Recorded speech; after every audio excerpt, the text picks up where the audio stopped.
I'm Donis Wilkinson-Keynes. Thank you for joining us for the Nevis Newscast Year in Review 2023, where we are highlighting the accomplishments of the Nevis Island Administration over the past year.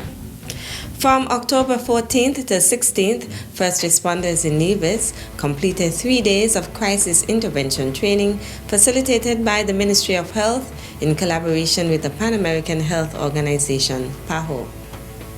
It is imperative that we equip our frontline workers, especially our police as well, with the necessary tools and knowledge to provide compassionate and effective assistance during a crisis. First responders, including paramedics, police officers, and firefighters, play a vital role in ensuring the safety and well-being of our citizens. In a mental health crisis, their response makes a profound impact and difference in the lives of those who they are serving. Therefore, investing in this specialized training is significant as it's fostering a healthier, more supportive society. The training involved an overview of mental health in Nevis, law enforcement assessment and the standard operating procedure, liability and other issues for law enforcement interacting with people with mental illness, and the Ministry of Health protocol for assessment, community mental health clinics, hospitals, emergency room mental health, and substance abuse.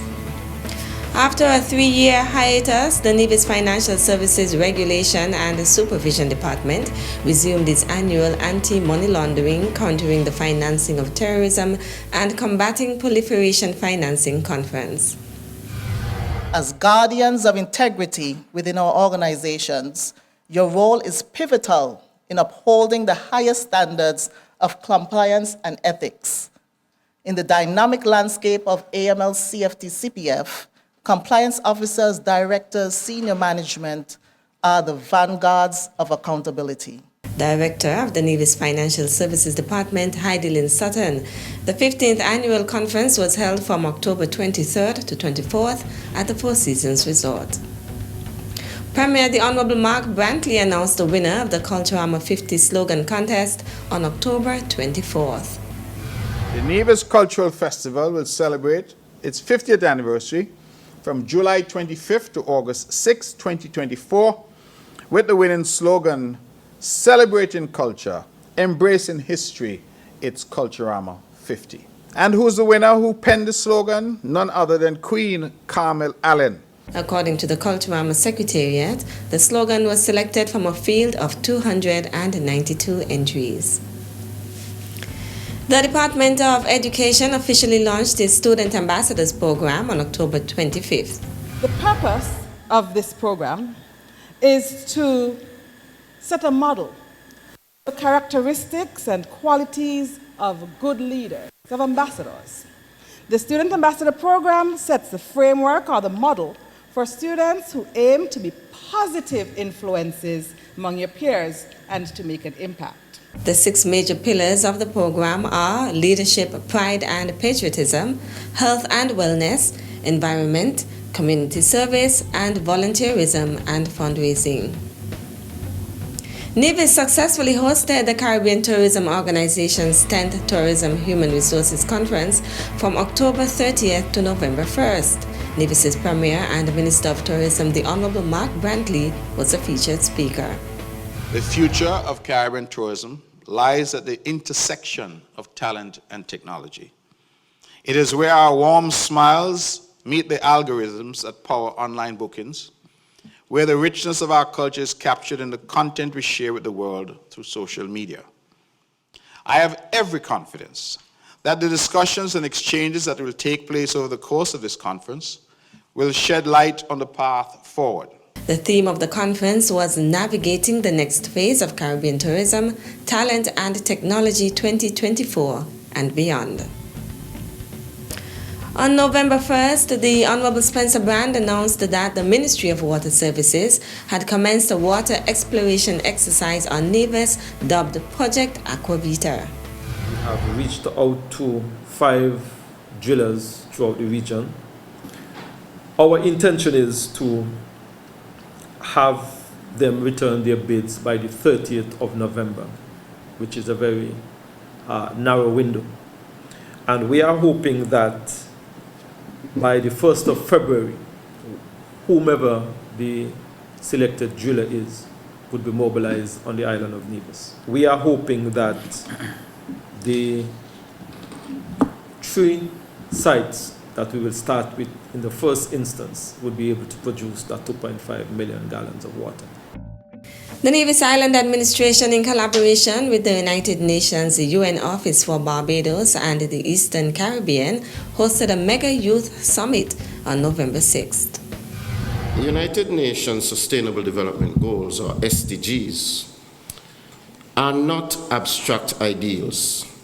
They are tangible objectives aimed at transforming our world, from eradicating poverty and hunger to ensuring quality education and promoting gender equity. These goals represent our shared vision for a brighter future. And here, in the hearts and minds of the youth, lies the key to their achievement.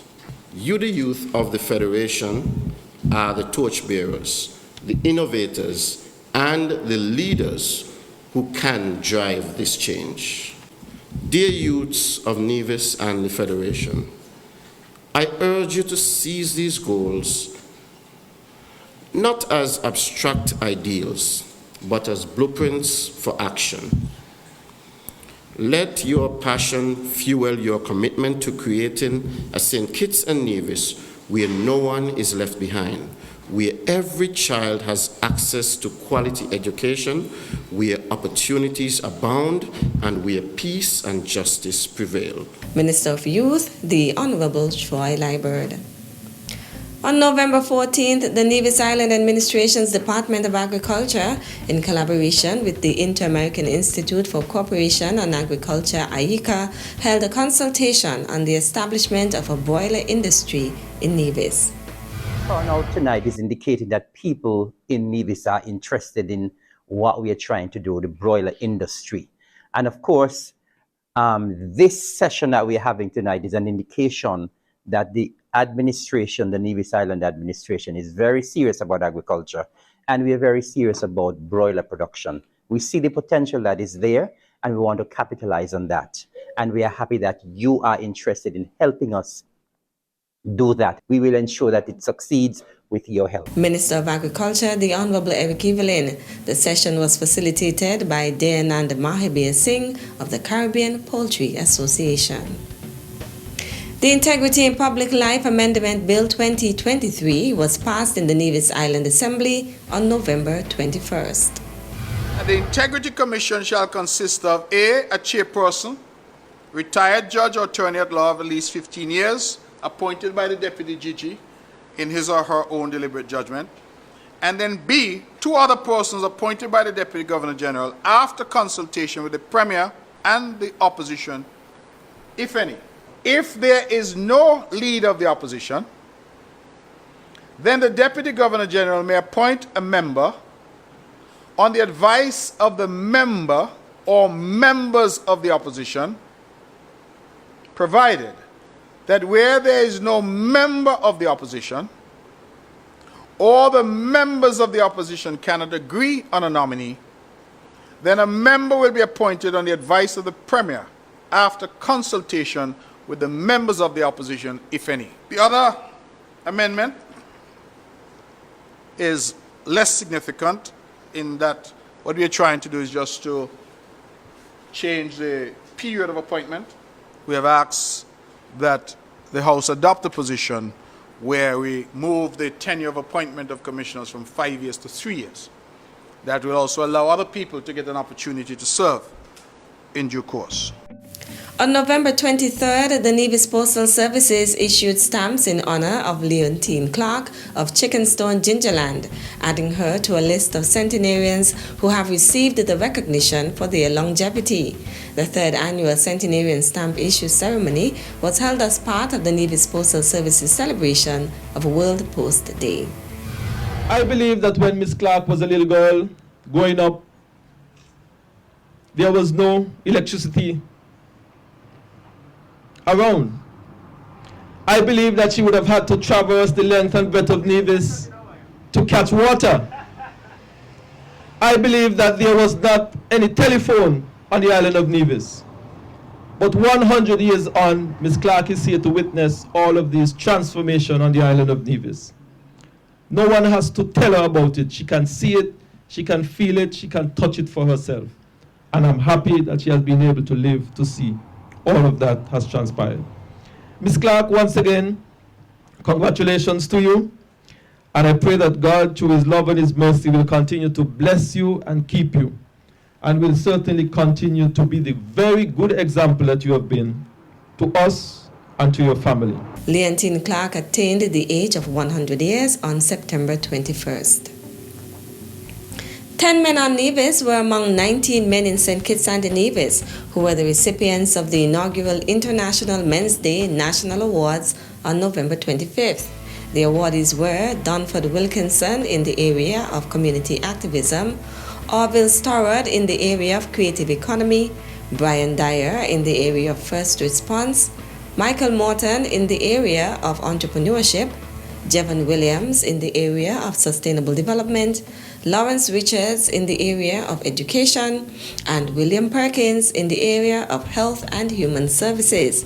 Oscar Astor Brown was the recipient of the Legacy Award. Sterling Heiliger received the Premier's Award, while McLevin Truss was the recipient of the Regional Award. The Nevis Island Administration on December 4th hosted a public consultation on the proposed plans for the upgrade and expansion of the Vance W. Amory International Airport. We are expected to extend the runway eastwards and westwards to get the 5,500 feet of runway that we are seeking to have.